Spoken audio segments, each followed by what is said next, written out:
Praise the Lord. യഹസ്കേൽ പ്രവാചകന്റെ പുസ്തകം 39 അധ്യായം 1 മുതൽ 29 വരെയുള്ള തിരുവചനങ്ങൾ. നീയോ മനുഷ്യപുത്ര, ഗോഗിനെ കുറിച്ച് പ്രവചിച്ചു പറയേണ്ടത് യഹോവയായ കർത്താവ് ഇപ്രകാരം അരുളി ചെയ്യുന്നു. രോശ, മേശക, തൂബൽ എന്നിവയുടെ പ്രഭുവായ ഗോഗെ, ഞാൻ നിനക്ക് വിരോധമായിരിക്കുന്നു. ഞാൻ നിന്നെ വഴിതെറ്റിച്ചു, നിന്നിൽ 1/6 ശേഷിപ്പിച്ച് നിന്നെ വടക്കേ അറ്റത്ത് നിന്ന് പുറപ്പെടുവിച്ച് ഇസ്രായേൽ പർവ്വതങ്ങളിൽ വരുത്തും. നിന്റെ ഇടം കയ്യിൽ നിന്ന് ഞാൻ നിന്റെ വില്ല് തെറിപ്പിച്ച് വലം കയ്യിൽ നിന്ന് നിന്റെ അമ്പ് വീഴിക്കും.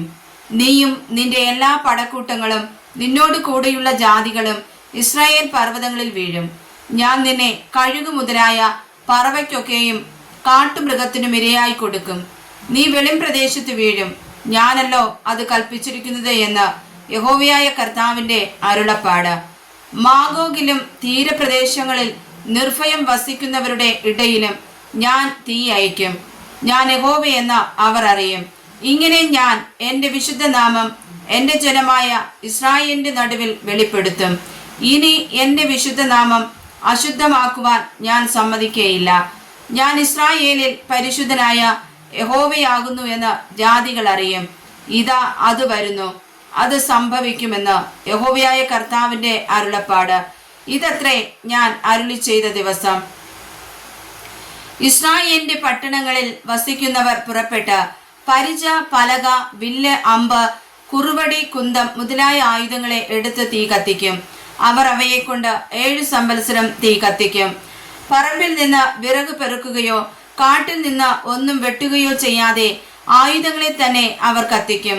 തങ്ങളെ കൊള്ളയിട്ടവരെ അവർ കൊള്ളയിടുകയും തങ്ങളെ കവർച്ച ചെയ്തവരെ കവർച്ച ചെയ്യുകയും ചെയ്യുമെന്ന് യഹോവയായ കർത്താവിന്റെ അരുളപ്പാട്. അന്ന് ഞാൻ ഗോഗിന് ഇസ്രായേലിൽ ഒരു ശ്മശാന ഭൂമി കൊടുക്കും. കടലിന് കിഴക്ക് വശത്ത് വഴിപോക്കരുടെ താഴ്വര തന്നെ. വഴിപോക്കർക്ക് അത് വഴിമുടക്കമായി തീരും. അവിടെ അവർ ഗോഗിനെയും അവന്റെ സകല പുരുഷാരത്തെയും അടക്കം ചെയ്യും. അവർ അതിന് ഗാമോൻ ഗോഗ്, ഗോഗ് പുരുഷാരത്തിന്റെ താഴ്വര എന്ന പേർ വിളിക്കും. ഇസ്രായേൽ ഗൃഹം അവരെ അടക്കം ചെയ്ത് തീർത്ത് ദേശത്തെ വെടിപ്പാക്കുവാൻ 7 മാസം വേണ്ടിവരും. ദേശത്തിന്റെ ജനം എല്ലാം കൂടി അവരെ അടക്കം ചെയ്യും. ഞാൻ എന്നെ തന്നെ മഹത്വീകരിക്കുന്ന നാളിൽ അതവർക്ക് കീർത്തിയായിരിക്കുമെന്ന് യഹോവയായ കർത്താവിന്റെ അരുളപ്പാട്. ദേശമെല്ലാം വെടിപ്പാക്കേണ്ടതിന് അതിൽ ശേഷിച്ച ശവങ്ങളെ അടക്കുവാൻ ദേശത്തിൽ ചുറ്റി സഞ്ചരിക്കുന്ന നിത്യപ്രവൃത്തിക്കാരെ നിയമിക്കും. 7 മാസം കഴിഞ്ഞ ശേഷം അവർ പരിശോധന കഴിക്കും.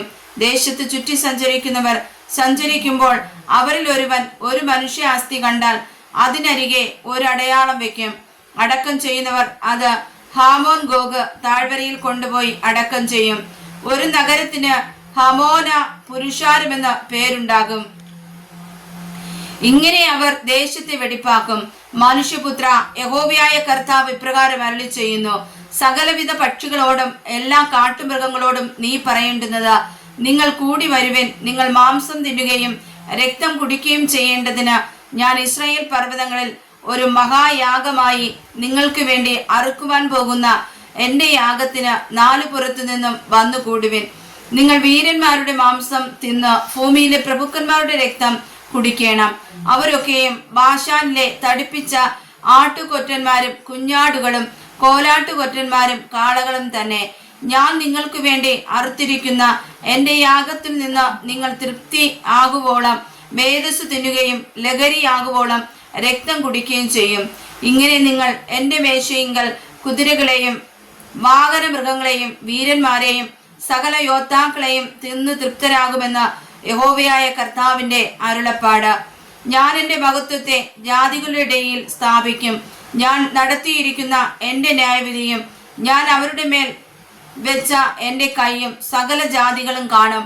അങ്ങനെ അന്നു മുതൽ മേലാൽ ഞാൻ തങ്ങളുടെ ദൈവമായ യഹോവയെന്ന് ഇസ്രായേൽ ഗൃഹം അറിയും. ഇസ്രായേൽ ഗൃഹം തങ്ങളുടെ അകൃത്യ നിമിത്തം പ്രവാസത്തിലേക്ക് പോകേണ്ടി വന്നു എന്നും അവർ എന്നോട് ദ്രോഹം ചെയ്തതുകൊണ്ട് ഞാൻ എൻ്റെ മുഖം അവർക്ക് മറച്ചു. അവരൊക്കെയും വാൾ കൊണ്ട് വീഴേണ്ടതിന് അവരെ അവരുടെ വൈരികളുടെ കയ്യിൽ ഏൽപ്പിച്ചു എന്നും ജാതികൾ അറിയും. അവരുടെ അശുദ്ധിക്കും അവരുടെ അതിക്രമങ്ങൾക്കും തക്കവണ്ണം ഞാൻ അവരോട് പ്രവർത്തിച്ച് എൻ്റെ മുഖം അവർക്ക് മറച്ചു. അതുകൊണ്ട് യഹോവയായ കർത്താവ് ഇപ്രകാരം അരുളി ചെയ്യുന്നു: ഇപ്പോൾ ഞാൻ യാക്കോബിന്റെ പ്രവാസികളെ മടക്കി വരുത്തി ഇസ്രായേൽ ഗൃഹത്തോടൊക്കെയും കരുണ ചെയ്ത എൻ്റെ വിശുദ്ധ നാമനിമിത്തം തീഷ്ണത കാണിക്കും. ഞാൻ അവരെ ജാതികളുടെ ഇടയിൽ നിന്ന് മടക്കി വരുത്തി അവരുടെ ശത്രുക്കളുടെ ദേശങ്ങളിൽ നിന്ന് അവരെ ശേഖരിച്ച് പല ജാതികളും കാണുക എന്നെ തന്നെ അവരിൽ വിശുദ്ധീകരിച്ച ശേഷം ആരും അവരെ ഭയപ്പെടുത്താതെ അവർ തങ്ങളുടെ ദേശത്ത് നിർഭയമായി വസിക്കുമ്പോൾ തങ്ങളുടെ ലജ്ഞയും എന്നോട് ചെയ്തിരിക്കുന്ന സർവദ്രോഹം മറക്കും. ഞാൻ അവരെ ജാതികളുടെ ഇടയിൽ ബദ്ധരായി കൊണ്ടുപോകുമാറാക്കുകയും അവരിൽ ആരെയും അവിടെ വിട്ടേക്കാതെ അവരുടെ ദേശത്തേക്ക് കൂട്ടിവരുത്തുകയും ചെയ്തതിനാൽ ഞാൻ അവരുടെ ദൈവമായ യഹോവ എന്ന് അവർ അറിയും. ഞാൻ ഇസ്രായേൽ ഗൃഹത്തിന്മേൽ എൻ്റെ ആത്മാവിനെ പകർന്നിരിക്കയാൽ ഇനി എൻ്റെ മുഖം അവർക്ക് മറയ്ക്കുകയുമില്ല എന്ന് യഹോവയായ കർത്താവിന്റെ അരുളപ്പാട്. വായിച്ചതായ തിരുവചനങ്ങളാൽ കർത്താവ് നമ്മെ സമർത്ഥമായി അനുഗ്രഹിക്കുമാറാകട്ടെ. ആമേൻ.